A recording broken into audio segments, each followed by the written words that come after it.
Bab 101, Bab 89, Jalan Menuju Keabadian, Ekstra 4400, Meminta Langganan dan Tiket Bulanan, 2. Penerjemah, 549.690.339. Pada saat ini, mereka akhirnya menyadari bahwa mereka juga memiliki garis keturunan kerajaan. Leluhur bertanggung jawab untuk menjaga kemakmuran keluarga, dan mereka adalah orang-orang terpilih. Mereka menyimpan pikiran-pikiran ini jauh di dalam hati mereka, tidak pernah mengungkapkannya. Ketika Zhou Yun dan Zhou Hua mengetahui bahwa mereka akhirnya akan melaksanakan tugas yang dipercayakan oleh leluhur, mereka tidak bisa lebih bersemangat lagi. Setelah menunggu selama 80 tahun dan mendekati akhir hidup mereka, akhirnya tiba saatnya bagi mereka untuk memberikan hidup mereka dalam pelayanan kepada leluhur. Setelah itu, Zhou Yun dan Zhou Hua sengaja menghindari muncul di desa Zhou, menunggu tugas yang sebenarnya datang. Pada malam tahun baru, mereka dikirim ke Sigu Pass oleh Liang Sheng untuk menunggu instruksi terakhirnya. Pada hari tahun baru, Liang Sheng tiba di Gunung Kunwu. Dia telah berlatih jutaan kali dalam hatinya urutan yang digunakan Ye Chen untuk memukul 9 ding, dan mengikuti perintah ini untuk memukul 9 ding menggunakan teknik tertentu. Setelah itu, dia bergegas kembali ke lintasan Sigu, bergabung dengan Zhou Yun dan saudaranya, dan memastikan bahwa keduanya telah menghafal semua instruksinya sebelum membawa mereka ke pintu masuk gua yang dulunya diselimuti kabut tebal. 100 tahun telah berlalu, dan akhirnya tiba saatnya untuk menuai hasilnya. Liang Sheng kemudian mengucapkan selamat tinggal kepada Zhou Yun dan Zhou Hua, masa depan keluarga kita bergantung pada kalian. Yakinlah, leluhur, kami pasti akan menyelesaikan misi. Jika terjadi yang terburuk, kami akan langsung mati dan tidak membawa bencana bagi keluarga. Berhati-hatilah dalam segala hal. Jika semuanya berjalan dengan baik, kalian harus kembali dalam waktu 1 tahun, sehingga kita dapat menyesuaikan rencana kita selanjutnya. Kemudian Liang Sheng menghilang di depan Zhou Yun dan Zhou Hua, yang duduk di pintu masuk gua, menunggu dengan ekspresi penuh tekad. Adapun Liang Sheng, dia sebenarnya bersembunyi tidak jauh, dengan fungsi tubuhnya hampir berhenti. Dengan panel atribut, selama dia tidak membahayakan dirinya sendiri, tidak akan ada bahaya. 3 hari kemudian, seorang kultivator muda kultivasi Qi tingkat ketiga muncul di hadapan Zhou Yun dan saudaranya, yang membungkuk dengan hormat dan segera memberi hormat. Selamat datang, Master Abadi. Pemuda itu melirik Zhou Yun dan Zhou Hua dan merasa aneh bahwa hanya ada 2 manusia di depannya, sedikit berbeda dari apa yang dia dengar sebelumnya, tetapi segera tidak memperhatikan ini lagi. Saat ini, dia merasa sedikit tidak nyaman. Dunia fana memang kotor. Jika bukan karena 2 batu roh kelas menengah, dia tidak akan datang ke tempat seperti itu untuk menderita. Ini adalah 10 pil pemecah rintangan. Selama 100 tahun terakhir, persediaan keberuntungan dinasti telah meningkat pesat dibandingkan sebelumnya. Sekte ini sangat senang, dan Anda dapat memiliki 2 tempat kuota untuk memasuki pasar. Ingatlah untuk mengirim orang ke sana dalam waktu 3 hari. Master Abadi, kami ingin memberitahu Anda bahwa Underheaven bukan lagi wilayah keluarga Ye, tetapi wilayah keluarga Zhou saya.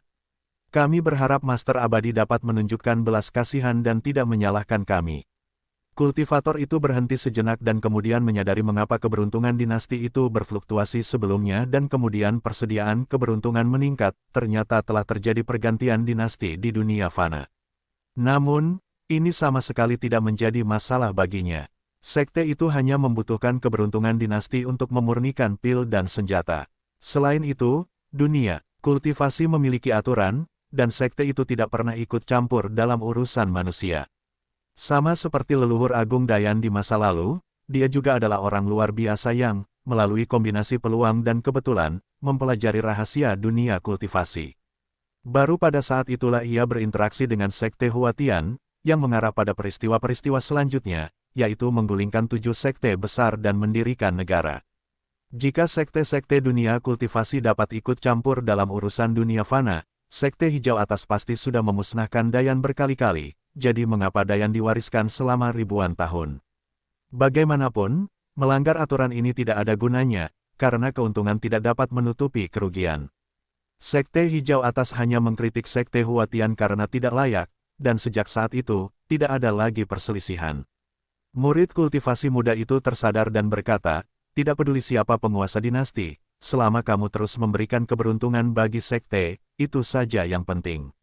Setelah mendengar ini, Zhou Yun merasa lega. Di bawah kemampuan mencari keberuntungan dan menghindari kejahatan mereka tidak merasakan bahaya, dan mereka telah mensimulasikan percakapan itu berkali-kali dengan leluhur mereka. Respons sang kultivator adalah hasil terbaik yang mungkin. Zhou Yun menenangkan pikirannya dan melanjutkan, Tuan Abadi, jika dinastiku bersedia memperluas wilayahnya, apakah mungkin, seperti yang dikatakan oleh Tuan Abadi sebelumnya, untuk menukarnya dengan kondisi lain? Oh, kata-kata Zhou Yun benar-benar mengejutkan kultivator muda itu. Apa? Dia segera menyadari bahwa tetua puncak peralatan pemurnian sedang mempersiapkan untuk memurnikan alat roh baru-baru ini. Jika dia membawa berita ini kembali, dia mungkin akan membuat lelaki tua itu sangat bahagia. Memikirkan hal ini, dia menjadi bersemangat dan berkata dengan mendesak, jika kamu benar-benar siap untuk memperluas wilayahmu dan menyumbangkan lebih banyak kekayaan ke sekte demi kesuksesanmu, bahkan jika kamu menginginkan teknik kultivasi abadi, itu mungkin. Lalu, aku tidak tahu apakah kita bisa menukarnya dengan pil pemurnian Qi atau barang lain yang digunakan untuk kultivasi. Zhou Yun menjadi lebih santai. Pada saat ini, masih ada pertanda keberuntungan yang besar, jadi dia tidak perlu menyembunyikan apapun lagi. Jawaban kultivator muda itu juga membuatnya senang. Tentu saja, kultivator muda itu setuju tanpa ragu. Bagaimanapun, hal-hal seperti itu telah terjadi di dunia kultivasi sebelumnya. Dinasti dunia fana tidak terhitung jumlahnya, dan tentu saja, insiden seperti itu juga telah terjadi. Jangan bicara tentang masa lalu yang jauh. Ambil saja contoh leluhur Agung Dayan, yang telah menjadi kultivator di dunia fana dan memasuki pasar. Meskipun dia tidak bergabung dengan sekte Huatian karena masalah teknik kultivasi, bukankah sekte itu masih mengirimnya pergi dengan pil pemurnian Qi? Pada saat ini, kultivator muda itu berpikir untuk mendekati tetua puncak peralatan pemurnian, menggertakkan giginya, dan mengeluarkan botol giok. Ada 3 pil pemurnian Qi di dalamnya. Sepertinya teknik kultivasi leluhur Agung Dayan juga diperoleh olehmu, jadi kamu juga ingin mencoba kultivasi. Zhou Yun menatap kosong sejenak sebelum meledak dengan kegembiraan. Namun, dia tidak mengambil botol pil pemurnian Qi.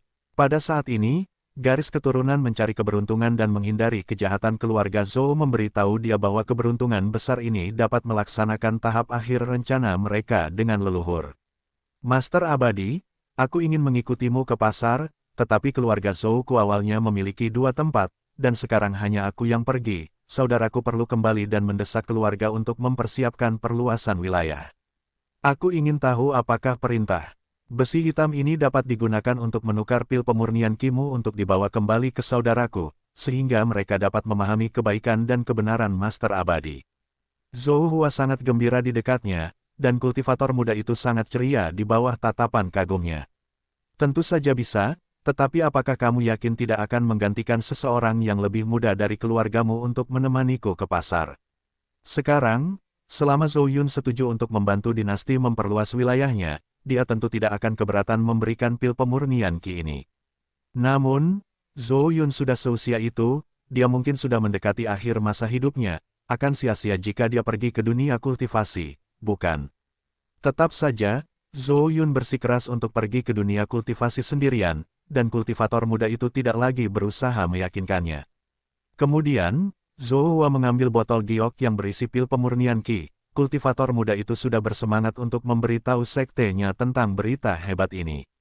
Tidak diragukan lagi tetua puncak peralatan pemurnian akan dengan murah hati memberinya hadiah. Aku pasti benar-benar memiliki berkah yang dalam. Aku di sini melakukan tugas yang tidak diinginkan siapapun, tetapi aku memiliki keberuntungan seperti itu. Lagi pula, dalam ribuan tahun sebelumnya, keluarga Ye tidak bergeming tidak peduli bagaimana para pengikut sekte mencoba memikat mereka.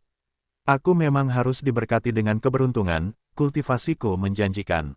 Zhou Yun mengikuti kultivator itu ke dalam gua sambil memegang perintah besi hitam. Zhou Hua berlutut dan bersujud saat ini, dan kemudian tanpa menoleh, dia menuruni gunung. Setelah sekian lama, angin sepoi-sepoi bertiup, dan di luar gua gunung kabut tebal, Liang Seng akhirnya muncul, mulutnya melengkung membentuk seringai. Memilih keluarga Zhou sebagai bidak caturnya jelas merupakan keputusan yang paling bijaksana. Dengan kemampuan mereka untuk mencari keberuntungan dan menghindari kejahatan, hasilnya jauh melampaui harapannya. Selain itu, dia juga telah membuat pengaturan terkecil. Zhou Yun dan saudaranya tidak memiliki umur panjang, yang berarti mereka tidak dapat lepas dari telapak tangannya. Tentu saja, bagi kedua pria yang telah dicuci otaknya sepenuhnya, Liang Seng juga memiliki metode cadangan, jadi seharusnya tidak ada kejutan yang terjadi. Liang Seng menahan kegembiraan di hatinya saat ini, menuruni gunung secepat yang ia bisa, kembali ke penginapan di kota kecil di kaki Gunung Kunwu. Setengah hari berlalu, lalu Zhou Hua turun dari gunung untuk menemuinya. Leluhur, tugas sudah selesai.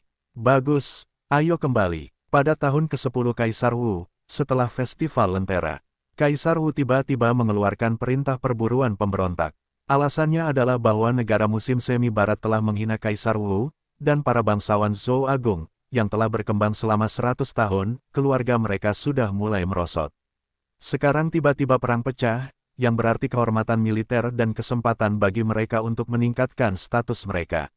Para bangsawan dan jenderal sangat bersemangat saat itu. Adapun kaum terpelajar, pepatah mengatakan, penghinaan seorang raja menyebabkan kematian seorang menteri. Zhou Agung telah berkembang menjadi negara yang kaya dan kuat setelah 3 generasi. Sekarang raja dihina, dan mereka harus menghukum negara yang memberontak dengan kekuatan yang menggelegar. Bahkan rakyat biasa di Zhou Agung juga sangat bersemangat. Rakyat Zhou Agung secara mengejutkan bersatu dalam tekad mereka untuk menjaga martabat raja. Jelas bahwa hati mereka dapat dipengaruhi. Untuk sementara waktu, seluruh Zhou Agung beroperasi seperti mesin perang, sementara negara musim semi barat tercengang, tetapi terlepas dari utusan yang mereka kirim, Zhou Agung tidak akan mendengarkan penjelasan mereka, jadi mereka hanya bisa bersiap untuk perang dan berjaga-jaga. Di pinggiran ibu kota, di desa Zhou, serangan Kaisar Wu ke negara musim semi barat tentu saja merupakan keputusan Liang Seng, tetapi sekarang dia tidak punya waktu untuk mengurus masalah ini. Dia telah meminum pil pemurni Qi, 1 pil setara dengan 3 bulan usahanya. Ini adalah cara kultivasi yang benar. Memikirkannya, Liang Seng bahkan lebih bahagia. Jika Zhou Yun tidak mengalami kecelakaan apapun, dia akan kembali ke dunia sekuler setahun kemudian. Pada saat itu, dia akan tahu persis seperti apa situasi di pasar. Lagi pula, catatan leluhur Agung Dayan hanyalah sebuah catatan. Terlebih lagi, Zhou Yun sebenarnya membawa beberapa jimat Vajra buatan Liang Seng. Jimat itu untuk perlindungan, sekaligus sebagai upaya untuk melihat apakah jimat itu bisa ditukar dengan beberapa barang di pasar. Dengan kemampuan garis keturunan keluarga Zhou dan kehati-hatian yang tertanam dalam tulang keluarga Zhou, Zhou Yun seharusnya tidak membuat kesalahan apapun. Jadi langkah selanjutnya adalah menunggu Zhou Yun kembali. Mengenai Zhou Agung yang menyerang negara mata air barat, Liang Seng tidak khawatir. Jika terjadi sesuatu yang bahkan Kaisar Wu tidak bisa tangani, dia akan mengurusnya sendiri. 100 tahun perencanaan, akhirnya menanti jalan kultivasi. Pada tahun ke-10 pemerintahan Kaisar Wu, selama musim panas, Jenderal Besar Zhou Bilian dari dinasti Zhou Besar memimpin pasukan sebanyak 500.000 orang untuk menaklukkan negara musim semi barat. Pada saat keberangkatan, Kaisar Wu secara pribadi memberikan pedang Kaisar kepada Zhou Bilian. Seperti yang diharapkan, Zhou Bilian tidak mengecewakan. Hanya dalam 3 bulan, ia merebut 10 kota perbatasan negara musim semi barat. Zhou Besar, yang telah tertidur selama 1 abad di bawah 3 kaisar, akhirnya menunjukkan taringnya. Negara musim semi barat langsung terkejut, dan mereka tidak pernah menyangka kekuatan militer Zhou Besar begitu kuat. Dalam upaya putus asa, mereka dengan segera mencari perdamaian, tetapi Zhou Bilian sekarang sepenuhnya sejalan dengan keinginan Kaisar Wu dari Zhou, dengan hanya satu tujuan dalam pikiran, untuk memusnahkan negara musim semi barat. Hadiah Kaisar Wu berupa pedang Kaisar adalah untuk memberitahu Zhou Bilian bahwa misinya bukan hanya untuk dirinya sendiri, tetapi juga untuk mewakili otoritas putra surgawi. Sebelum pergi, Kaisar Wu tidak menetapkan tenggat waktu apapun. Selama perang berlanjut, pasokan dari Zhou Agung tidak akan berhenti. Dan satu-satunya permintaan Kaisar Wu adalah membawa penguasa negara musim semi barat ke ibu kota Zhou Agung untuk meminta maaf, dan melayani sebagai budak. Penaklukan Zhou Agung atas negara musim semi barat masih berlangsung, tetapi Liang Seng untuk sementara tidak memfokuskan perhatiannya di sini. Bagaimanapun, ahli bawaan keluarga kekaisaran Zhou hampir mencapai 2 digit, dan selama tidak ada kecelakaan, pemusnahan negara musim semi barat hanya masalah waktu. Zhou Hua telah sepenuhnya menghilang dari pandangan keluarga Zhou, hidup dan berkultivasi bersama dengan Liang Sheng. Namun, Zhou Hua bahkan lebih kagum dengan berbagai metode sihir Liang Sheng. Beruntung bagi keluarga Zhou untuk memiliki leluhur seperti Dewa Debu.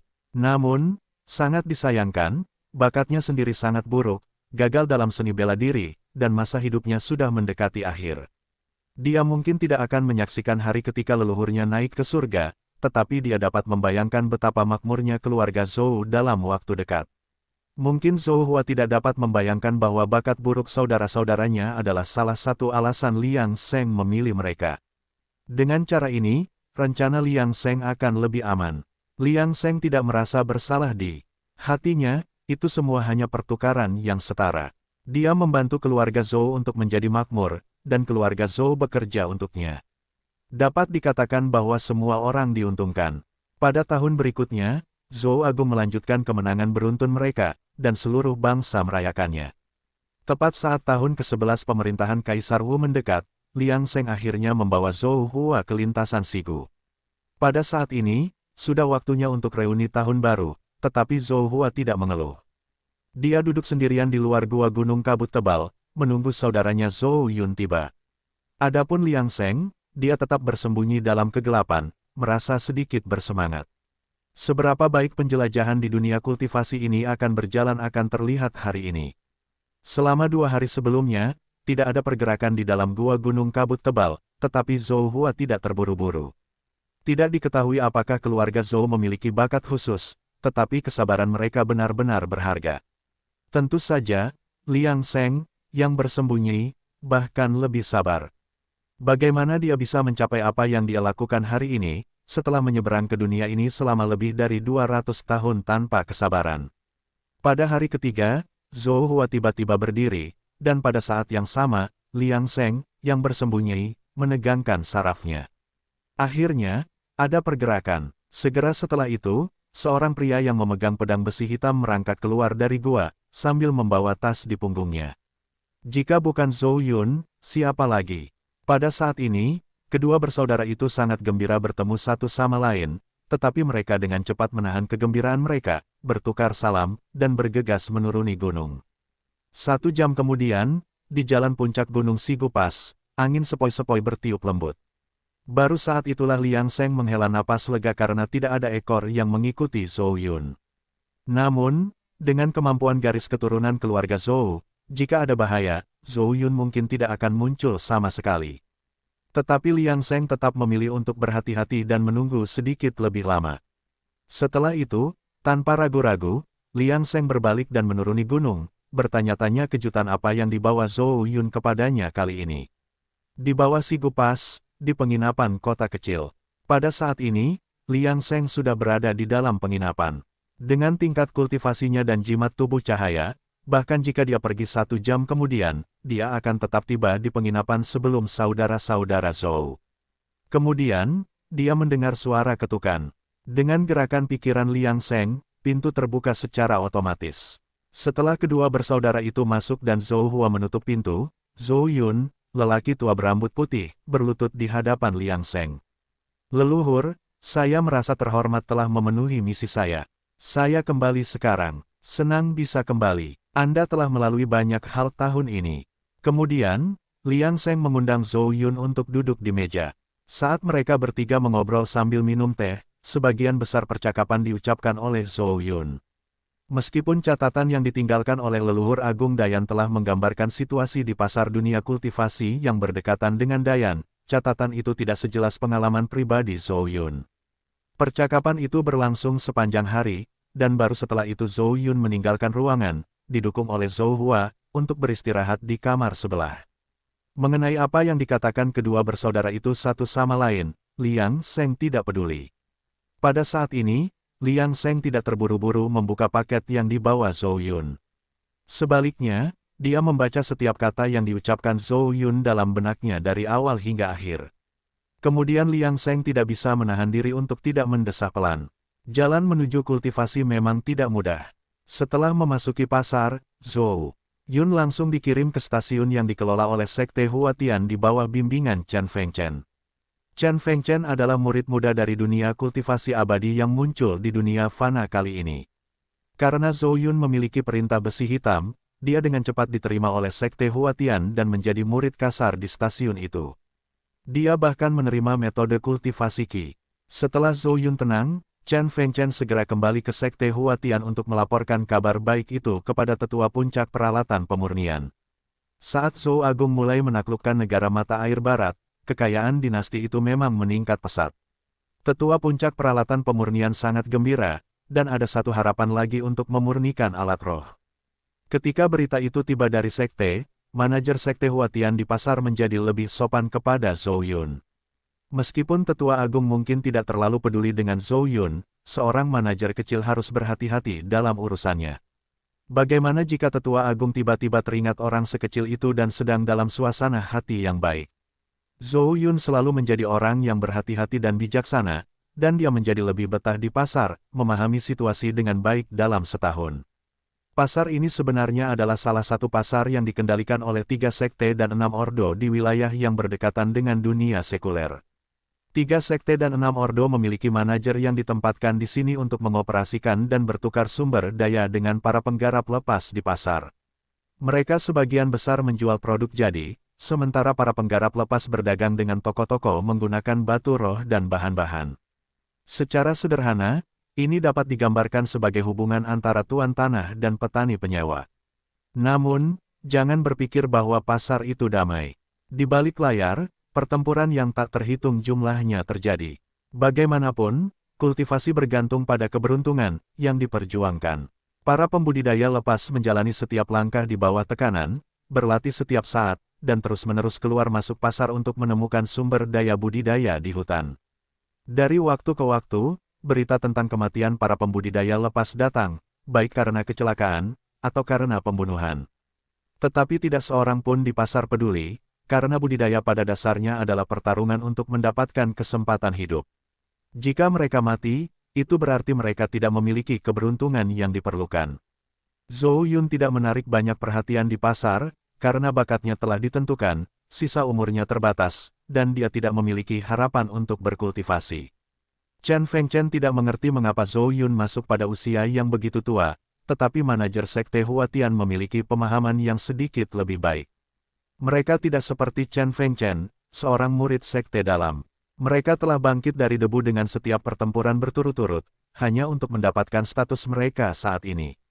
Zhou Yun jelas seorang mata-mata dari dunia sekuler, datang ke dunia kultivasi untuk mendirikan pangkalan dan menjelajahi situasi di pasar. Terlebih lagi, karena hubungan dengan tetua puncak alat pemurnian, manajer Sekte Huatian tidak mempersulit Zhou Yun tahun ini, dan Zhou Yun bahkan diam-diam menggunakan hubungan ini untuk menjual jimat Vajra, menguji aturan perdagangan pasar. Manajer itu menutup mata terhadap hal ini, dan bahkan mendesak bahwa pihak lain memang memiliki keberuntungan. Jimat Vajra mungkin diberikan kepadanya oleh Chen Fengchen. Sangat disayangkan bahwa Zhou Yun hanya memiliki sedikit umur yang tersisa dan tidak ada harapan untuk berkultivasi. Setelah 1 tahun berlalu, saat ia telah membuat kesepakatan dengan Liang Sheng, Zhou Yun meminta cuti sebulan lebih awal kepada manajer, dengan mengatakan bahwa ia ingin kembali ke dunia sekuler. Untuk sementara waktu, manajer tersebut tidak keberatan. Tidak ada satupun kultivator yang ingin kembali ke dunia sekuler, yang kotor dan tak tertahankan. Selain itu, kultivator lepas tidak memiliki kemampuan untuk melewati kabut. Selain itu, ia mengira Zhou Yun telah membiasakan diri dengan situasi pasar dan bersiap untuk kembali ke keluarganya untuk melapor dan mengirim orang yang lebih muda. Dengan perintah besi hitam, Sekte Huatian tidak akan menolak mereka. Namun, bagaimana mungkin manajer Sekte Huatian tahu bahwa 2 perintah besi hitam sebelumnya telah ditukar dengan pil pemurnian Qi? Tidak peduli apapun, Zhou Yun sekarang berada di dunia sekuler dan tidak sedang diikuti. Liang Sheng memikirkan hal ini dan akhirnya membuka tasnya. Di dalamnya terdapat 3 botol kecil pil pemurnian Qi, selembar batu giok, formula pil, tungku pemurnian pil kecil, dan beberapa ramuan yang tidak diketahui, disegel dan disimpan.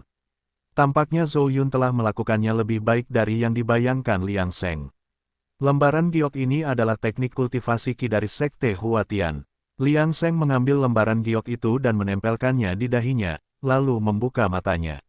Ini hanyalah teknik kultivasi Qi yang paling sederhana, jauh lebih rendah daripada kitab suci abadi murni atas, dan sangat tidak berguna.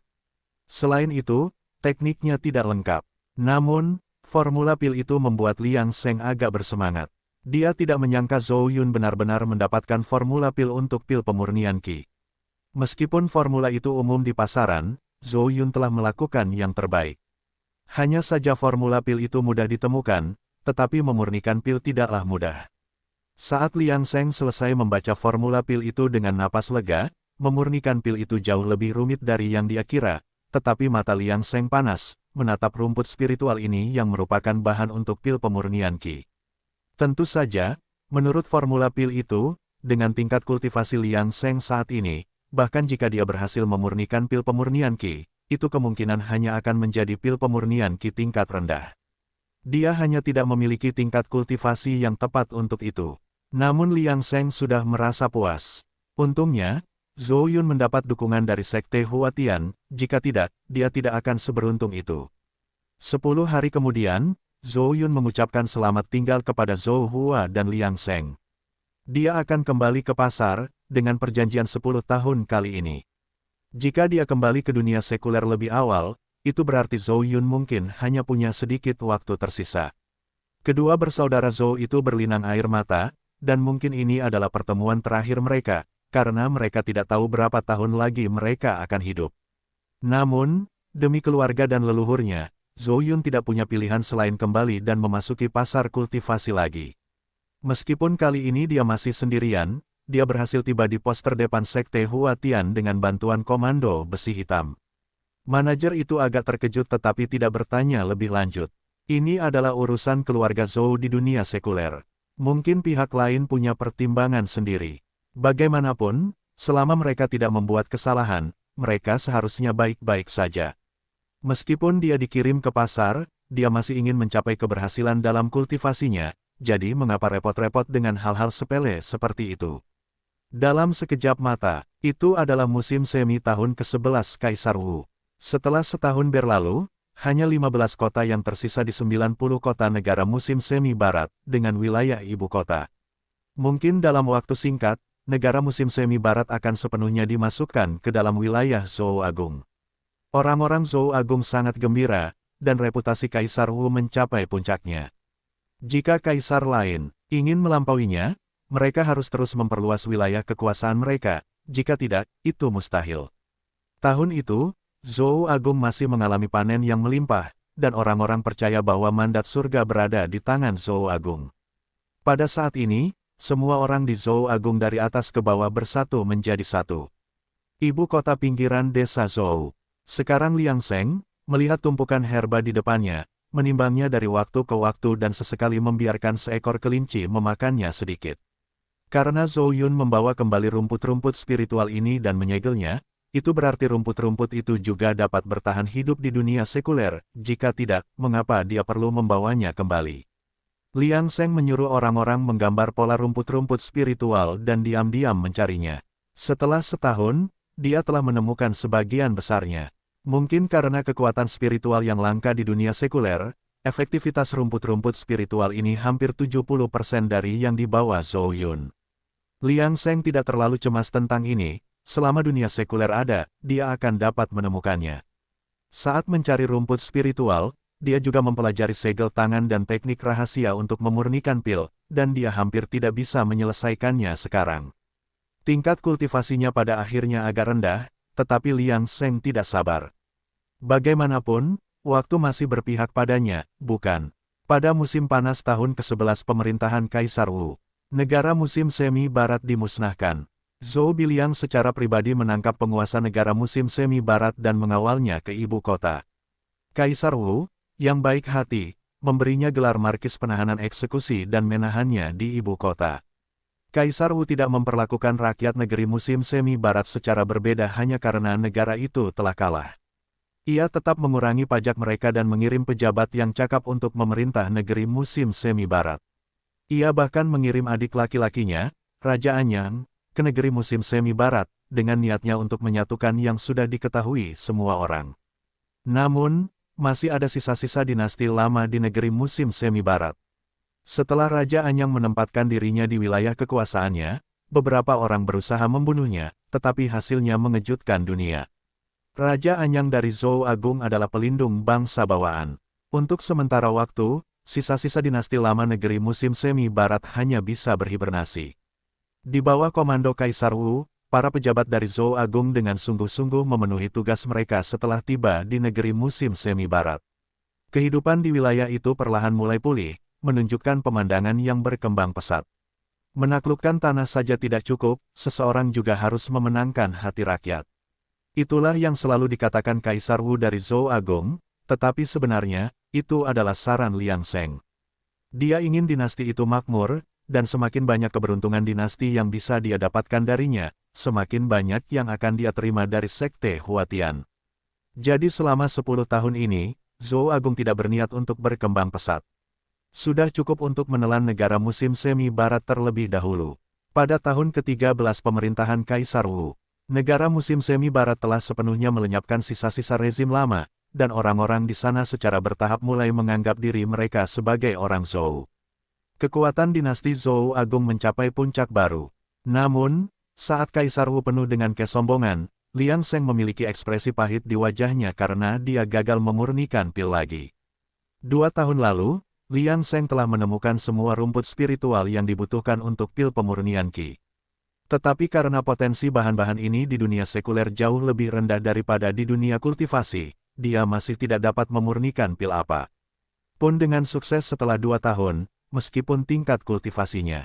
Tampaknya impiannya untuk mandiri pada tahap ini masih sulit dicapai. Tetapi Liang Sheng tidak terlalu cemas, karena dia tahu bahwa tergesa-gesa tidak akan membantu. Bagaimanapun, situasi saat ini jauh lebih baik daripada saat dia tidak memiliki arah sama sekali. Sekarang, 3 botol pil pemurni Qi yang dibawa Zhou Yun telah lama dikonsumsi. Terbiasa berkultivasi dengan efisiensi pil, Liang Sheng agak tidak puas dengan kecepatan kultivasinya. Dan sekarang, panel atribut Liang Sheng telah berubah lagi. Nama, Liang Sheng. Usia, 224. Bakat, kebodohan yang tidak bersalah kelas atas. Teknik, Kitab Suci Abadi Murni atas tingkat ketiga, 20 teknik pemeliharaan kesehatan tingkat ke-16. Alam, kultivasi Qi tingkat ketiga, 9%. Masa hidup, 9228. Hal ini dikarenakan efek pil pemurnian Qi. Tanpa pil tersebut, kemajuannya dalam 3 tahun terakhir mungkin hanya 6%, sehingga hampir mustahil untuk meningkatkan level kultivasinya dengan cepat. Ia harus terus memurnikan pil. Mungkin ia akan berhasil lain kali. Pada tahun ke-16 pemerintahan Kaisar Wu, yang dikenal karena strateginya yang berani dan penunjukan pejabat yang bijaksana, menangani urusan negara dengan cermat. Seiring berjalannya waktu, Kekaisaran Zhou Agung tumbuh semakin makmur. Raja dari negara musim semi barat yang jatuh menyaksikan Zhou Agung berkembang, menjadi semakin putus asa. Akhirnya, ia jatuh sakit parah, dan meskipun telah berusaha keras oleh dokter kekaisaran, penyakitnya tidak dapat disembuhkan. Ia meninggal dunia. Namun, orang-orang di negara musim semi barat telah lama melupakan dendam dan kebencian masa lalu, karena mereka telah hidup dengan damai dan bahagia. Banyak yang bahkan mulai bangga dengan identitas mereka sebagai warga kekaisaran Zhou Agung. Kaisar Wu dari Zhou berbakat dan berpikiran luas, dan perkembangan Zhou Agung sangat lancar. Sementara itu, Jenderal Zhou Biliang, yang telah menaklukkan negara musim semi barat, telah menganggur di ibu kota selama 4 tahun. Namun, Kaisar Wu terus memberinya dukungan, tidak pernah peduli dengan tuduhan bahwa ia dibayangi oleh prestasinya. Kaisar Wu bahkan secara terbuka menyatakan, wilayah Zhou Agung tidak terbatas pada ini. Dengan tangan kananku di sini, masalah besar apa yang tidak dapat diselesaikan. Mereka yang memiliki motif tersembunyi menyerang Zhou Biliang dengan sarkasme, sementara Kaisar Wu secara terbuka memuji dan menggoda Zhou Biliang di pengadilan. Dasar pendekar, tetaplah di ibu kota, jangan pernah berpikir untuk menyembunyikan kecanggunganmu. Aku bukan penguasa yang tidak kompeten. Ingatlah untuk selalu mengasah pedangmu. Aku sedang menunggu waktu untuk menghunusnya sekali lagi. Setelah mendengar kata-kata ini, para bangsawan militer menjadi semakin bersemangat. Jelas bahwa Kaisar Wu tidak puas dengan wilayah saat ini dan sikap agungnya benar-benar pantas bagi seorang penguasa yang bijaksana. Sementara orang-orang Kekaisaran Zhou Agung bersatu dalam ambisi mereka dan negara itu berkembang pesat, Liang Seng masih berjuang untuk membuat pil pemurnian Qi. Di pinggiran ibu kota, 20 mil jauhnya dari desa Zhou, di jantung hutan. Pada saat ini, Liang Seng dengan hati-hati melakukan gerakan tangan terakhir, lalu mengamati tungku pil di depannya dengan saksama, sedikit kegembiraan di hatinya. Saat berikutnya, tutup tungku terbuka, dan aroma harum memenuhi udara. Pil pemurnian Qi akhirnya siap. Setelah 5 tahun, Liang Seng akhirnya berhasil membuat pil pemurnian Qi pertama dalam hidupnya. Meskipun tingkat keberhasilan pembuatan pil pemurnian Qi saat ini masih kurang dari 1:10, di mana seseorang hanya bisa berhasil sekali dalam setiap 10 kali percobaan. Begitu ada yang pertama, pasti akan ada yang kedua. Apakah pil yang berhasil berikutnya masih jauh? Namun, setelah melihat pil pemurnian Qi yang telah dibuatnya, Liang Seng tidak memilih untuk meminumnya secara langsung. Sebaliknya, ia tetap pada kebiasaan lamanya dan menemukan seorang tahanan yang dijatuhi hukuman mati. Pada saat ini, Liang Seng memperhatikan tahanan itu dengan saksama. Sebelumnya, ia telah memaksa tahanan itu untuk meminum pil pemurnian Qi. Saat berikutnya, mata tahanan itu melotot, dan ia mulai mengalirkan energinya. Kultivasi tahanan itu hanya di alam ke-6 pasca Natal. Namun, kali ini, energi di dalam tubuhnya mengalir semakin cepat. Saat berikutnya, energinya melonjak. Penghalang yang mencegah seseorang untuk maju dari alam ke-6 ke alam bela diri tingkat tinggi langsung hancur di bawah dampak kekuatan pil pemurnian Qi. Jelaslah bahwa kekuatan pil pemurnian Qi berada pada level yang berbeda. Energi di dalam tubuh tahanan itu belum habis. Dia terus berkultivasi hingga level kultivasinya stabil di level ke-8 pasca kelahiran. Pada saat dia membuka matanya, tatapannya penuh ketidakpercayaan, dia telah menembus level ke-8 pasca kelahiran, semua berkat satu pil. Jika dia tahu pandangan Liang Seng, dia akan lebih terkejut lagi. Faktanya, hanya 40% dari kekuatan pil pemurnian Qi yang telah diserap oleh tahanan itu, dengan sisanya terbuang sia-sia. Meskipun demikian, pil pemurnian Qi yang dibuat Liang Seng membantu tahanan itu menerobos dari alam ke-6 pasca kelahiran ke level ke-8 pasca kelahiran. Tahanan itu, yang tadinya bersemangat, menatap Liang Seng dengan ketakutan yang semakin meningkat. Orang macam apa lelaki tua misterius di hadapannya ini? 3 hari kemudian, saat Liang Seng melihat tahanan itu melompat-lompat tanpa reaksi yang merugikan, dia menjadi rileks. Di bawah tatapan tidak percaya dari tahanan itu, dia mengirimnya ke alam baka. Kali ini, tanpa ragu, Liang Seng menghabiskan pil pemurnian Qi yang telah ia buat di kamarnya yang tenang. Setengah jam kemudian, ia membuka matanya, ekspresinya antara gembira dan tidak berdaya. Ia senang karena pil pemurnian Qi yang ia buat memang memiliki efek, tetapi yang membuatnya tidak berdaya adalah kekuatan pil ini kurang dari 70% dari pil pemurnian Qi yang dibawa oleh Zhou Yun di masa lalu. Apakah ini karena kualitas bahan atau masalah dengan teknik pembuatannya tidak diketahui, tetapi itu tetap merupakan kabar baik. Setelah itu, kehidupan Liang Seng menjadi lebih rutin. Ia berganti-ganti antara berkultivasi, menggambar jimat, memurnikan pil, berlatih teknik mencetak kutukan, dan kadang-kadang, ketika ia merasa gelisah, ia akan mendengarkan musik di rumah bordil untuk mengolah pikiran dan jiwanya. Tahun ke-17 pemerintahan Kaisar Wu, Zhou Hua meninggal dengan tenang di rumah. Liang Seng mengatur pemakaman yang megah untuknya, karena ia pantas mendapatkan perlakuan seperti itu. Setelah ini, Liang Seng secara bertahap mengurangi jumlah jalan-jalannya.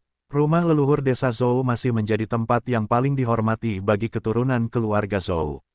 Namun, tidak seorang pun tahu bahwa karena kematian Zhou Hua, Liang Seng secara pribadi menempatkan dirinya di lintasan siku. Kekuatan Kekaisaran Zhou Agung terus meningkat dengan mantap, tetapi Kaisar Wu tidak mengeluarkan perintah apapun untuk menaklukkan negara lain, karena ia belum menerima sinyal dari Liang Seng. Liang Seng telah mengunjungi istana Kekaisaran beberapa kali, tetapi Kaisar Wu tidak melakukan tindakan gegabah, karena ia belum menerima instruksi yang jelas dari Liang Seng. Semakin kuat dia tumbuh, semakin Kaisar Wu menyadari betapa mengerikannya leluhur keluarganya. Dia bahkan samar-samar merasa bahwa leluhur itu bisa menjadi entitas seperti dewa. Jika tidak, mengapa umurnya begitu panjang? Keluarga Kekaisaran Zhou Agung, yang tidak menyadari keberadaan Sekte Huatian, hanya bisa menebak-nebak tentang identitas leluhur mereka. Ketika keluarga Zhou naik tahta, Liang Sheng telah memisahkan keluarga Zhou menjadi dua faksi, yang secara efektif memisahkan kekuatan kekaisaran dari sekte tersebut. Namun, Liang Sheng telah mempertimbangkan bahwa begitu dia mampu, dia akan memberi kompensasi kepada keluarga Zhou. Meskipun keluarga Zhou telah mencapai puncak dunia sekuler, Liang Sheng memiliki caranya sendiri dalam menangani berbagai hal, selama itu memuaskan hati nuraninya. Saat itu, Liang Sheng belum mengizinkan Kaisar Wu menaklukkan negara lain karena dia menunggu kepulangan Zhou Yun. Apa yang dibawa Zhou Yun kali ini akan menentukan ukuran rencananya di masa depan. Awalnya, Liang Sheng seharusnya bertemu Zhou Yun pada tanggal yang disepakati di tahun ke-20 Kaisar Wu, tetapi Zhou Yun muncul lebih awal. Liang Sheng langsung menemukannya di lintasan Sigu. Namun, Liang Sheng tidak langsung bertemu Zhou Yun. Dia menunggu beberapa saat, dan setelah memastikan tidak ada yang mengikuti Zhou Yun, dia akhirnya muncul untuk pertemuan mereka. Saat ini, Zhou Yun sudah mendekati akhir masa hidupnya. Karena itu, dia muncul di lintasan Sigu lebih awal dari yang direncanakan. Zhou Yun sangat gembira melihat Liang Sheng, karena dia membawa lebih banyak barang daripada sebelumnya. Selama 7 tahun terakhir, jumlah keberuntungan dinasti yang diberikan oleh Zhou Agung telah meningkat, dan Tetua Agung dari puncak alat pemurnian telah memurnikan sebuah alat spiritual. Chen Fengchen dihargai oleh Tetua Agung dan menjadi murid sejati, yang secara alami meningkatkan status Zhou Yun. Manajer Sekte Huatian di pasar kultivasi abadi semakin sopan kepadanya, karena masa hidup Zhou Yun hampir berakhir, mereka berusaha untuk tidak menyinggung perasaannya. Namun, kegagalan Zhou Yun untuk berhasil dalam pelatihan Qi menimbulkan keraguan dan rasa kasihan, karena pada akhirnya keberuntungannya tampak tidak memadai. Setelah kembali, Zhou Yun telah mengumpulkan banyak pil pemurnian Qi karena meningkatnya keberuntungan dinasti Zhou Agung, yang memungkinkannya untuk mendapatkan lebih banyak barang. Dia bahkan memperoleh seni pemurnian, yang, meskipun memiliki level biasa di pasar, jauh lebih baik daripada level buruk leluhur Agung Dayan. Zhou Yun juga menjual semua jimat yang dibuat Liang Sheng untuknya sebelumnya, sebagai ganti bahan pemurnian. Mengejar materi dengan spiritualitas yang lebih tinggi memang diperlukan untuk pemurnian, karena kekuatan spiritual di dunia fana lebih tipis dan dengan demikian rumput spiritual untuk memurnikan pil Qi lebih mungkin muncul. Zhou Yun tidak bisa menahan rasa bersalah tentang hal ini, tetapi Liang Sheng meyakinkannya bahwa dia telah melakukannya dengan cukup baik. Mendengar ini, Zhou Yun sedikit lega. Namun, setelah mengetahui bahwa Zhou Hua telah meninggal, Zhou Yun tidak bisa menahan perasaan sedih, tetapi dia tidak banyak bicara, karena kelahiran, penuaan, penyakit, dan kematian adalah bagian dari siklus kehidupan manusia. Pada tahun ke-18 Kaisar Wu, kehidupan Zhou Yun berakhir di desa Zhou. Liang Sheng mengatur agar dia dimakamkan di samping Zhou Hua, dengan demikian memenuhi keinginan saudara-saudara Zhou. Berdasarkan informasi dari Zhou Yun, Liang Sheng untuk sementara menghentikan upaya lebih lanjut untuk menjelajahi dunia kultivasi, karena ia memiliki cukup banyak barang yang dapat digunakan. Oleh karena itu, mengirim lebih banyak orang ke dunia kultivasi tidak akan membawa banyak manfaat. Sejak saat itu, kehidupan sehari-hari Liang Sheng menjadi lebih teratur, berkultivasi, menggambar jimat, memurnikan pil, berlatih teknik pencetakan kutukan, serta memurnikan peralatan menggunakan teknik yang dibawa oleh Zhou Yun. Akibatnya, ia memiliki lebih sedikit waktu luang.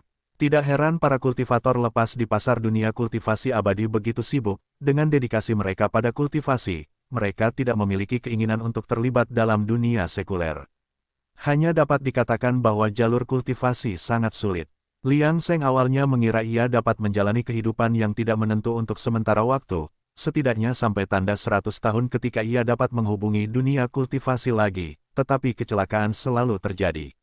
Ia tidak dapat menemukan rumput spiritual untuk memurnikan pil lagi.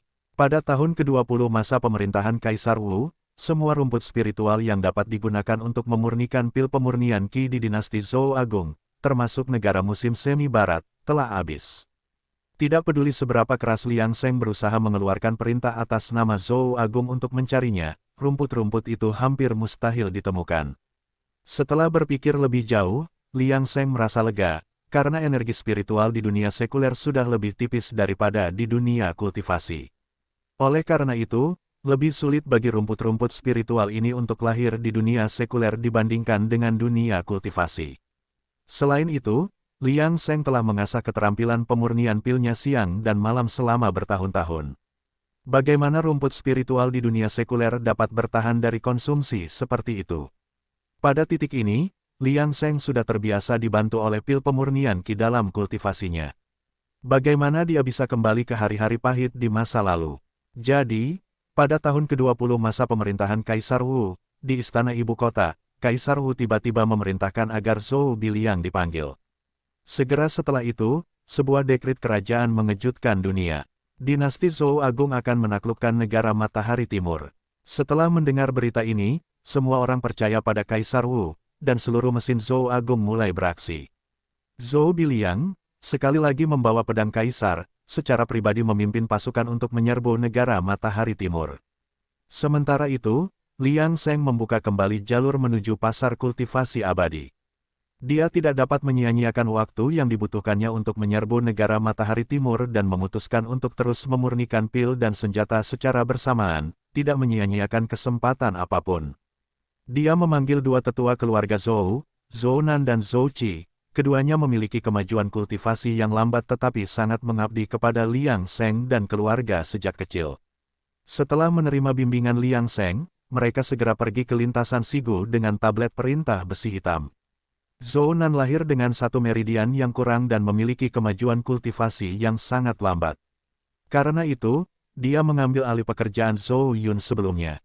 Zhou Qi, di sisi lain, tinggal di sebuah kota kecil di bawah lintasan Sigu untuk mendukung Zhou Nan.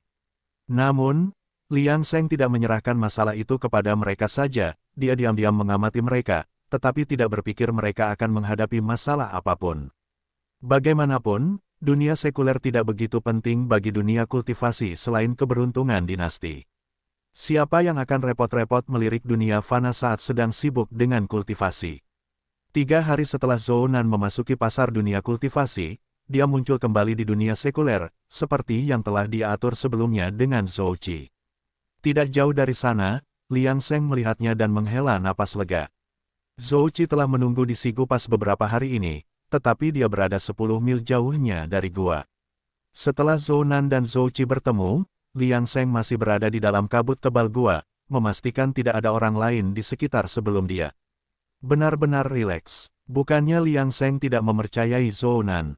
Bagaimanapun, garis keturunan keluarga Zhou yang misterius memiliki kemampuan luar biasa untuk mencari keberuntungan dan menghindari kejahatan, yang bahkan Liang Seng tidak mengerti sampai hari ini. Bab 107, Bab 91, menggenggam dengan kedua tangan tambahan 4.400, meminta langganan dan tiket bulanan, garis bawah 3. Penerjemah, 549.690.339. Namun, ini pada akhirnya merupakan perkembangan yang positif. Zhou Nan dan Zhou Qi telah menyerahkan tongkat estafet, tetapi mereka masih mengikuti saran Liang Seng sebelumnya, tinggal selama 90 menit penuh sebelum Zhou Nan kembali ke pasar dunia kultivasi. Pada saat Zhou Qi melihat Liang Seng, dia menyampaikan kepadanya situasi Zhou Nan, dan Liang Seng menyerahkannya sebuah paket, memerintahkannya untuk terus menjaga lintasan Sigu. Seperti yang diharapkan, Sekte Huatian tidak mengubah sikapnya hanya karena keluarga Zhou telah mengubah personelnya. Bagaimanapun, kekayaan yang diberikan oleh Zhou Agung sekarang jauh lebih besar dari sebelumnya. Terlepas dari keberhasilan produksi alat roh oleh tetua puncak peralatan pemurnian, Sekte Huatian memiliki tingkat keberhasilan yang jauh lebih tinggi dalam memproduksi senjata ajaib daripada sebelumnya. Bahkan manajer pasar memberitahu Zhou Nan bahwa keluarga Zhou dapat mengirim lebih banyak orang. Jelas terlihat betapa puasnya Sekte Huatian dengan Zhou Agung saat ini. Sang manajer secara halus mengisyaratkan bahwa keluarga Zhou dapat mengirim lebih banyak murid muda, dengan begitu kemungkinan mereka untuk berhasil berkultivasi mungkin lebih tinggi. Namun, Zhou Nan menepis semua petunjuk ini. Liang Seng tentu saja telah bersiap untuk situasi ini. Zhou Nan berpendapat bahwa semua murid luar biasa keluarga Zhou berjuang untuk negara mereka, bertekad untuk memberikan lebih banyak keberuntungan bagi dinasti mereka. Oleh karena itu, mereka tidak dapat, atau tidak mau, memasuki pasar. Mereka tetap teguh pada keyakinan mereka, bahwa ini hanya sementara. Begitu mereka memberikan cukup keberuntungan, sekte itu niscaya akan memberi mereka imbalan yang lebih besar sebagai balasannya. Pada saat itu, keluarga Zhou akan langsung meminta kuota untuk murid-murid sekte dalam dari sekte, alih-alih menyusut di pasar seperti sekarang. Mendengar ini, sang manajer sangat menghormati, karena memang, ini adalah cara terbaik untuk melakukannya. Ternyata dia kurang berwawasan daripada orang biasa. Sudah sepantasnya keluarga ini, yang dapat bertempur di dunia sekuler, memiliki pandangan jauh ke depan seperti itu. Setelah mendengarkan kata-kata Zhou Nan, rasa hormat sang manajer terhadap Zhou Nan meningkat.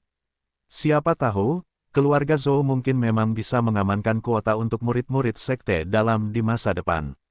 Oleh karena itu, tindakannya sekarang dapat dilihat sebagai sebuah investasi. Dia juga memahami Zhou Yun dan Zhou Nan, yang merupakan orang-orang yang telah dikirim keluarga Zhou ke pasar. Karena murid-murid unggul dari keluarga Zhou semuanya berjuang untuk keluarga, orang-orang yang tidak berguna ini memang dapat memainkan peran paling penting di pasar. Dan siapa yang berani memendam niat buruk terhadap orang-orang dari 3 sekte dan 6 ordo? Zhou Nan kemudian menggunakan latar belakang sekte Huatian, berkembang pesat seperti ikan di dalam air di dalam pasar, dengan kemampuan garis keturunannya untuk mencari keberuntungan dan menghindari kejahatan, ia mengembangkan perdagangan kotak gelap yang stabil, membatalkan transaksi jika ia memiliki sedikit saja perasaan tidak pantas. Dengan cara ini, ia secara pribadi menjual sejumlah besar jimat, menukarnya dengan rumput spiritual pil pemurnian Qi, dan beberapa bahan pemurnian. Tidak seorang pun di pasar itu menyadari bahwa ia sebenarnya adalah pemasok jimat terbesar akhir-akhir ini. Lagi pula, siapa yang akan memperhatikan orang yang tidak bisa berkultivasi tetapi memiliki dukungan? Di dalam dunia fana, hanya dengan mengandalkan aktivitas Zhou Nan di pasar dunia kultivasi, Liang Seng hampir tidak dapat melanjutkan eksperimen intensitas tingginya dalam memurnikan pil dan memurnikan senjata. Namun, penaklukan Zhou Agung atas negara Matahari Timur juga berjalan sangat lancar. 3 tahun kemudian, pada tahun ke-23 Kaisar Wu, negara Matahari Timur sepenuhnya dianeksasi ke wilayah Zhou Agung. Sama seperti setelah penaklukan negara musim semi barat, Zhou Agung sekali lagi pulih. Hal yang paling menakutkan adalah bahwa Pangeran Wei yang ditugaskan Kaisar Wu dari Zhou untuk memerintah negara Matahari Timur kali ini kembali menjadi master bawaan, yang sepenuhnya memadamkan aspirasi bangsawan yang tersisa di negara Matahari Timur. Setelah itu, keberuntungan dinasti Zhou menjadi semakin menakutkan, dan kepuasan sekte Huatian terhadap Zhou Agung terus tumbuh. Tentu saja, manajer pasar memperlakukan Zhou Nan dengan semakin sopan. Setelah Pangeran Wei tiba di negara Matahari Timur, hal pertama yang dilakukannya adalah mencari ramuan tertentu. Para pengikut lama tentu saja bergegas untuk menemukannya. Dengan cara ini, kehidupan Liang Seng menjadi tenang sekali lagi. Pada saat ini, teknik pemurnian pilnya telah meningkat lebih jauh, dengan tingkat keberhasilan 1 dari 5, sebuah kemajuan yang signifikan. Mengenai pemurnian senjata, ia telah membuat setengah artefak seperti leluhur Agung Dayan. Selain itu, Liang Seng juga mulai mencoba menanam rumput spiritual, tidak peduli seberapa rendah efisiensi hasilnya, selama ada beberapa pengisian ulang. Kehidupan seperti itu berlalu dengan cepat dan segera tibalah tahun ke-30 pemerintahan Kaisar Wu. Pada tahun itu, sebuah kejadian tak terduga terjadi. Tahun 30 Kaisar Wu. Saat Zhou Agung sepenuhnya berasimilasi dengan negara musim semi barat dan negara Matahari Timur, semangat negara besar itu menjadi semakin nyata. Negara-negara kecil tetangga di sekitar Zhou Agung juga mulai bergabung bersama secara sadar, lagi pula, Zhou Agung saat ini terlalu menakutkan. Bagaimana mungkin ada negara yang begitu kuat? Saat mereka mengirim delegasi ke Zhou Agung untuk mencari tahu kebenarannya, mereka semakin merasakan kemakmuran kekuatan nasional Zhou Agung dan kekuatan militernya. Untuk sementara waktu, negara-negara kecil di sekitarnya tampak lebih takut. Bagaimanapun, Zhou Agung telah menyatukan 2 negara dalam 20 tahun. Dibandingkan dengan Zhou Agung saat ini, mereka adalah negara-negara kecil. Mereka tidak punya pilihan selain bersatu dan membentuk aliansi ofensif dan defensif. Namun, di bawah aliansi tersebut, mereka mulai secara aktif memberi penghormatan kepada Zhou Agung dan menundukkan kepala, menyebut diri mereka sebagai negara bawahan, dan menyebut Zhou Agung sebagai negara berdaulat mereka. Tahun ini, para utusan dari negara-negara kecil ini berkumpul di ibu kota Zhou Agung, memuja Kaisar Wu dari Zhou dan mengukuhkan perjanjian negara berdaulat. Untuk sementara waktu, kekayaan negara Zhou Agung berkembang pesat, dan sangat makmur. Dengan semua negara datang untuk memberi upeti, orang-orang Zhou Agung sangat gembira.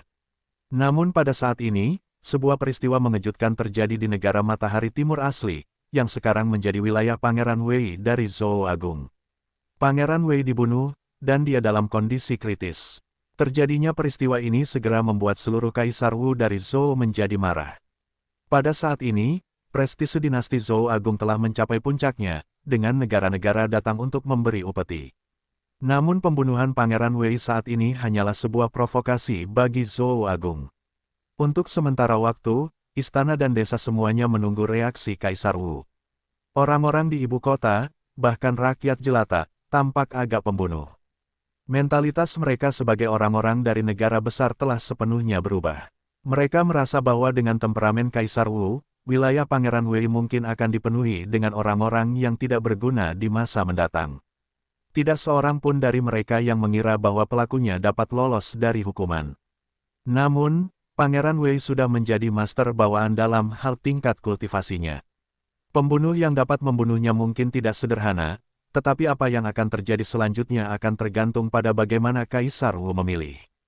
Pada hari ketiga setelah berita itu sampai di ibu kota Zhou Agung, Pangeran Wei yang tidak sadarkan diri tiba di ibu kota. Setelah Pangeran Wei diserang dan jatuh koma, para pejabat istana kerajaan segera mengirim Pangeran Wei kembali ke ibu kota.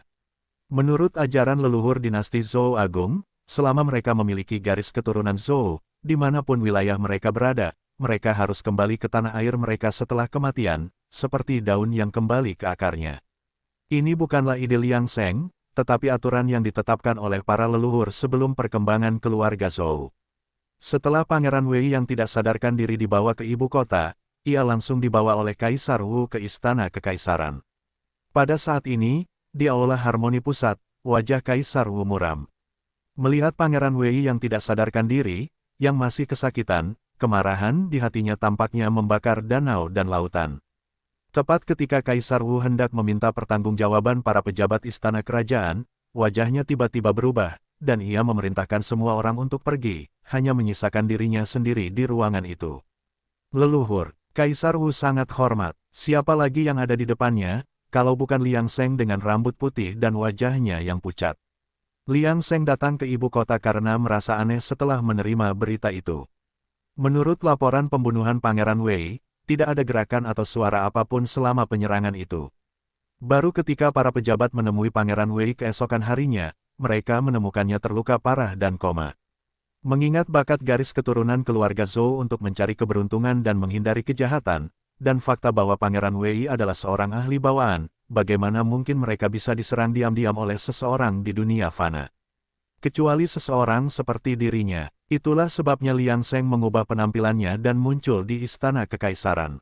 Dia tidak akan membiarkan apapun terjadi di luar kendalinya di dunia sekuler. Namun, ketika dia melihat Pangeran Wei yang tidak sadarkan diri, wajahnya menjadi muram. Seni kutukan jimat. Seni kutukan juga termasuk dalam seni kutukan jimat dalam lingkup teknik kultivasi dan mantra. Kitab suci abadi murni atas juga berisi teknik kutukan serupa, tetapi tanpa catatan mantra khusus. Namun, sebagian besar kultivator waspada terhadapnya dan, dalam keadaan khusus, tidak akan mempraktikkannya. Liang Sheng tiba-tiba merasakan firasat buruk di hatinya. Apakah seorang kultivator muncul di dunia fana? Atau mungkin kehancuran kedua negara oleh Zhou Agung menarik perhatian kekuatan kultivasi di belakang mereka? Namun, tindakan seperti itu tampaknya tidak menyukai cara dunia kultivasi. Lagi pula, mengapa teknik kutukan diperlukan untuk berurusan dengan orang biasa? Apa yang sebenarnya terjadi? Namun, karena itu adalah teknik kutukan, wajar saja jika Pangeran Wei tidak bereaksi saat diserang. Bagaimanapun, meskipun dia merasakan bahaya, dia hanya akan berakhir seperti ini saat berhadapan dengan kekuatan yang tak terkalahkan. Melihat wajah Liang Sheng yang tiba-tiba berubah, Kaisar Wu tidak bisa menahan diri untuk tidak menjadi gugup, karena dia belum pernah melihat Liang Sheng dengan ekspresi seperti itu. Mungkinkah Pangeran Wei benar-benar tidak bisa diselamatkan? Saat itu, dia melihat sebuah jimat tiba-tiba muncul di tangan leluhur. Jika ada kultivator di sini, mereka akan tahu bahwa itu adalah jimat pembersih hati. Saat ini, aura kutukan di tubuh Pangeran Wei sangat lemah, yang dapat dianggap sebagai berkah dalam kemalangan. Kalau tidak, Liang Seng mungkin tidak punya cara untuk mengatasinya. Saat berikutnya, jimat pembersih hati berubah menjadi aliran cahaya dan jatuh ke tubuh Pangeran Wei. Seluruh tubuhnya memancarkan untaian cahaya neon. Kemudian, suara seperti mabuk berat keluar dari mulut Pangeran Wei. Melihat ini, Kaisar Wu tidak dapat menahan kegembiraannya, dengan cepat melangkah maju 2 langkah, Saudara Wei. Mata Pangeran Wei tampak tak bernyawa, dan butuh beberapa saat baginya untuk memfokuskan matanya. Saudara Kaisar, mengapa Anda ada di sini? Segera setelah itu, wajahnya berubah. Saudara Kaisar, lari. Ada bahaya di sini, seseorang ingin membunuhku, dan kita tidak dapat menahan mereka. Wajah Pangeran Wei penuh dengan ketakutan, tampaknya belum sepenuhnya terjaga, masih berpikir bahwa dia berada sebelum serangan itu, dan tidak tahu bahwa dia telah tiba di ibu kota Zhou Agung. Melihat ini, Kaisar Wu tidak bisa menahan perasaan lebih marah. Siapa yang berani menyakiti keluarga kerajaan Zhou Agung? Pada saat ini, Liang Seng tiba-tiba berbicara, Kun, kamu harus pergi dulu. Biarkan aku mencari tahu apa yang terjadi dan kemudian aku akan menjelaskannya kepadamu. Kaisar Wu mengangguk, tetapi sebelum pergi, dia menyarankan, leluhur, aku khawatir sesuatu mungkin terjadi pada saudara yang juga. Untuk berjaga-jaga, aku akan menyuruhnya kembali juga. Liang Seng tentu saja tidak akan keberatan. Dia menghargai keluarga Zhou yang berhati-hati dan bijaksana. Mendengar persetujuan Liang Seng, Kaisar Wu membungkuk dan pergi. Kaisar Wu berpikir dengan saksama. Reaksi Pangeran Wei tadi telah menunjukkan bahwa dia telah meramalkan bahaya tetapi tidak dapat bereaksi tepat waktu. Jika seorang master bawaan tidak dapat bereaksi tepat waktu, orang dapat membayangkan betapa kuatnya lawannya. Dan melihat ekspresi leluhur, dia takut lawannya adalah jenis yang sama dengan leluhur. Karena keluarga Kekaisaran Zhou Agung tidak mengetahui keberadaan dunia kultivasi di bawah pengaturan cermat Liang Seng sebelumnya, spekulasi Kaisar Wu hanya bisa sejauh itu. Terlepas dari bagaimana Kaisar Wu berpikir, pada saat ini di aula besar, Pangeran Wei telah menceritakan seluruh cerita kepada Liang Seng dari awal hingga akhir. Setelah mendengarkan, wajah Liang Seng masih muram, tetapi hatinya lega. Musuh tidak kuat, dan bahkan ada perasaan yang bertentangan. Bahkan jika Pangeran Wei tidak sadar, dia telah menderita tak tertahankan. Melihat ini, Liang Seng melemparkan jimat pemurnian tubuh lainnya untuk menyembuhkan luka tersembunyi di tubuh Pangeran Wei. Dia menatap Liang Seng dengan ekspresi fanatik, seperti yang diharapkan dari leluhur. Namun, pada saat ini, Liang Seng masih tenggelam dalam pikirannya. Dia tidak tahu apakah ada orang lain di belakang lawan, jadi dia terjebak dalam dilema dan belum memikirkan bagaimana menghadapi situasi untuk sementara waktu. Pada akhirnya, dia masih terlalu lemah. Kalau tidak, mengapa sampai seperti ini? Nama, Liang Seng. Usia, 241. Bakat, kebodohan yang tidak bersalah ekstrim. Teknik, lapisan ketiga kitab suci abadi murni atas, lapisan ke-16 dari 20 teknik pemeliharaan kehidupan. Alam, kultivasi Ki tingkat ketiga, 81%. Rentang hidup, 9211. Meskipun ia dapat memurnikan pil pemurni Ki miliknya sendiri, Liang Seng tidak mungkin meminumnya seperti permen setiap hari. Jumlah rumput spiritual pemurni eliksir terbatas, dan tingkat keberhasilan pemurnian pil tidak tinggi. Jadi, Liang Seng belum berhasil mencapai 4 tingkat kultivasi Ki. Jika tidak ada kecelakaan, ia akan membutuhkan setidaknya 4 tahun lagi untuk berhasil. Namun, dibandingkan sebelumnya, kecepatan kultivasinya meningkat pesat. Tanpa pil pemurni Ki, Liang Seng tidak tahu apakah ia telah berhasil mencapai tingkat ketiga kultivasi Ki sekarang. Untungnya, menurut cerita Pangeran Wei, meskipun lawannya adalah seorang kultivator, mereka mungkin hanya berada di tingkat pertama kultivasi Ki, dan situasi mereka bahkan agak aneh. Namun, masalahnya adalah pihak lain mungkin masih memiliki orang di belakang mereka, jadi masalah ini tidak dapat diselesaikan dengan mudah. Namun, ia punya cara untuk memverifikasinya juga. Wei, bagaimana perasaanmu jika aku menemanimu kembali ke wilayah kekuasaanmu? Pangeran Wei terkejut dan kemudian tersenyum lebar. Sangat beruntung. Bagaimana jika kau kembali sendirian? Sangat malang. Liang Seng mengangguk tanpa berkata apa-apa lagi, membiarkan Pangeran Wei beristirahat terlebih dahulu dan tidak menunjukkan wajahnya untuk sementara waktu agar berita tentang kebangkitannya tidak tersebar. Ketika Kaisar Wu bertemu dengan Liang Seng sendirian, ekspresinya sedikit lebih santai.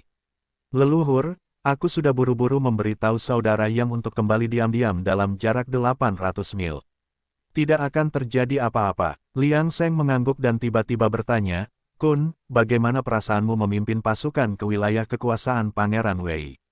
Setelah mendengar ini, Kaisar Wu terkejut, dan wajahnya menjadi pucat.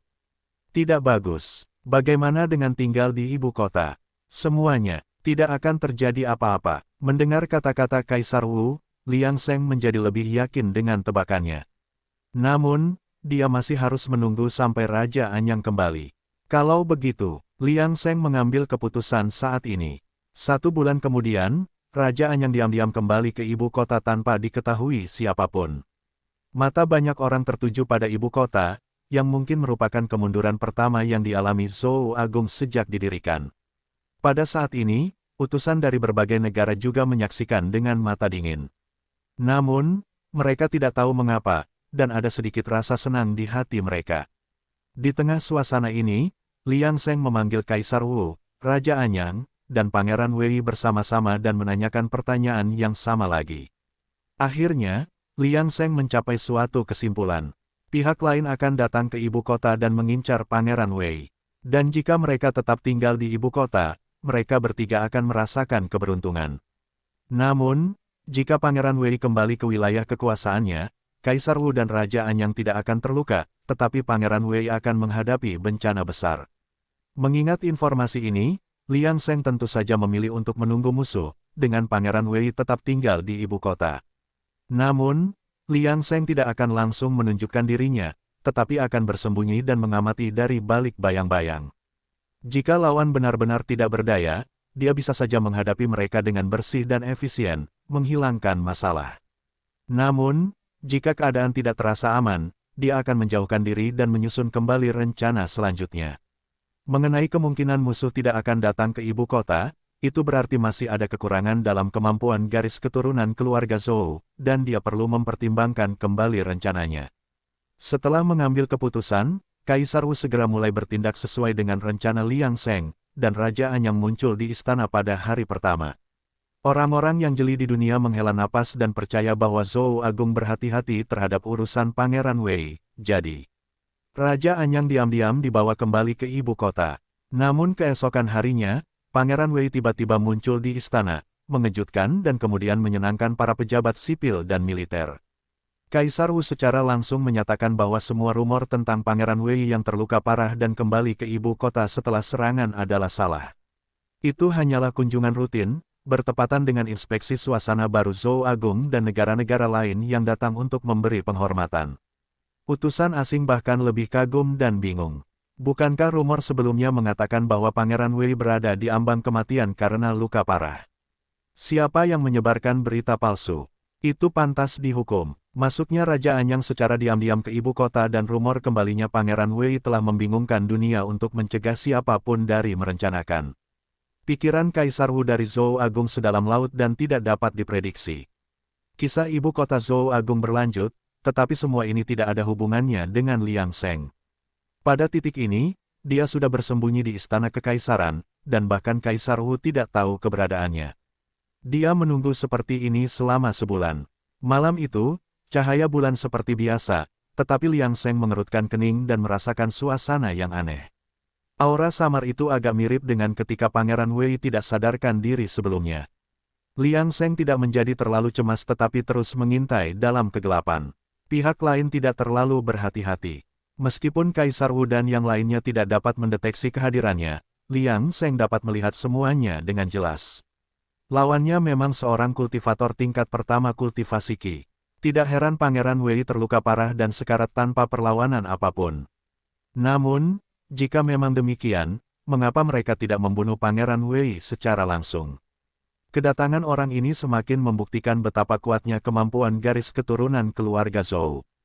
Selain itu, Liang Seng akhirnya mengerti mengapa dia merasa bahwa orang-orang di balik layar itu agak tidak biasa sebelumnya. Itu karena rentang hidup orang ini tampaknya hampir habis, mungkin kurang dari 10 tahun lagi. Orang yang sekarat adalah yang paling menakutkan. Liang Seng mengikuti pria itu saat targetnya jelas, langsung menuju perpustakaan kekaisaran. Tampaknya dia telah menyelidiki tata letak istana kekaisaran sejak lama. Perpustakaan kekaisaran. Kaisar Wu Zhoukun baru saja mendapat inspirasi tiba-tiba. Dia tidak merasakan adanya bencana yang akan segera terjadi dan tidak dapat menahan diri untuk tidak menyentuh jimat di tubuhnya. Dengan kehadiran leluhur, tidak perlu khawatir. Saat berikutnya, angin sepoi-sepoi bertiup di perpustakaan kekaisaran, dan seorang pria yang tampak menyeramkan tiba-tiba muncul di hadapan Kaisar Wu. Di mana Pangeran Wei? Tidak ada gerakan dari para penjaga di luar pintu. Ekspresi Kaisar Wu Zhoukun tetap tenang. Apakah Anda yang hampir menyebabkan kematian saudaraku Wei? Pihak lain tidak menjawab tetapi langsung bergerak. Karena Kaisar tidak kooperatif, tidak perlu membuang waktu. Pada saat itu, gumpalan energi hitam bergegas menuju Kaisar Wu. Dia tidak bisa bereaksi tepat waktu, tetapi pada saat berikutnya, jimat Vajra dan jimat pembersih hati di tubuhnya memancarkan cahaya redup. Jimat, ekspresi penyusup itu langsung berubah, tampak bingung dan lengah oleh perkembangan yang tidak terduga ini. Saat berikutnya, dia berbalik dan mencoba melarikan diri. Merasa ada yang salah malam ini, dia ingin melarikan diri terlebih dahulu dan menangani masalah itu nanti. Sebagai seseorang dari dunia fana, dia belum pernah menemukan metode dari dunia kultivasi, dan jantungnya berdebar kencang. Mengapa Zhou Agung masih memiliki sarana kultivasi? Pada saat ini, penyusup itu dilanda kepanikan. Jika dia tahu ini sebelumnya, dia tidak akan mencoba menyiksa Pangeran Wei dan akan membunuhnya secara langsung. Maka tidak akan ada masalah hari ini. Dia ingin melarikan diri, tetapi pada saat berikutnya, lebih dari 10 api putih keabu-abuan muncul, melayang di udara, membuat orang-orang menggigil tanpa sadar. Teman Taois, tolong tetaplah di sini. Bab 110, Bab 93, Teknik 7 Anak Panah Berkepala Paku, Mencari Langganan dan Tiket Bulanan. Penerjemah, 549.690.339. Ibu kota Zhou Agung, Istana Kekaisaran, Perpustakaan Kekaisaran. Teman Taois, tunggu. Pada saat ini, pendatang baru itu, melihat bola api melayang di udara, mulai panik, kulit kepalanya kesemutan. Tetapi saat kata-kata ini keluar dari mulutnya, ketegangannya mereda, guru tersembunyi itu tampaknya bersedia berbicara dengannya, yang menawarkan sedikit harapan untuk keselamatannya. Siapa kamu? Dia hendak menanyakan pertanyaan ini, tetapi sebelum dia bisa berbicara, saat berikutnya, cahaya roh yang meledak tiba-tiba muncul, membawa kekuatan yang luar biasa. Dia bahkan tidak punya waktu untuk bereaksi sebelum kesadarannya jatuh ke dalam kegelapan. Kemudian, kepalanya membentur tanah, terputus dari tubuhnya. Darah baru mulai menyembur keluar pada saat berikutnya, dan bola api yang melayang di udara langsung padam. Bahkan Kaisar Wu dari Zhou, orang yang tegas, tidak bisa menahan diri untuk tidak menatap dengan tidak percaya. Ketika leluhur berbicara, dia mengira leluhur bermaksud menunda waktu dengan sebuah percakapan. Namun dia tidak pernah menduga bagaimana situasi akan berubah secara dramatis dalam sekejap mata. Langkah leluhur itu cepat, tegas, dan membuatnya kagum. Begitulah leluhur kita dari keluarga Zhou, membentuk keluarga kekaisaran kita, menanamkan dalam diri kita sikap hati-hati dan teliti. Jika Liang Sheng mengetahui pikiran Zhou Kun, dia mungkin akan berpikir Zhou Kun terlalu banyak berpikir. Memang mungkin leluhur keluarga Zhou dan dia adalah jenis yang sama, tetapi sangat disayangkan mereka tidak pernah bertemu. Kun, keluarlah. Setelah mendengar ini, Zhou Kun tidak ragu-ragu, segera meninggalkan perpustakaan kekaisaran, dan memerintahkan tentara kekaisaran untuk mengamankan perimeter 20 meter, melarang siapapun untuk masuk. Dia secara pribadi berjaga di luar pintu perpustakaan kekaisaran. Di dalam ruangan, baru sekarang Liang Sheng menghela napas lega, teknik bola api dan ucapannya hanyalah cara untuk menstabilkan situasi, lagi pula, apa yang harus dibicarakan dengannya. Musuh yang baik adalah musuh yang mati.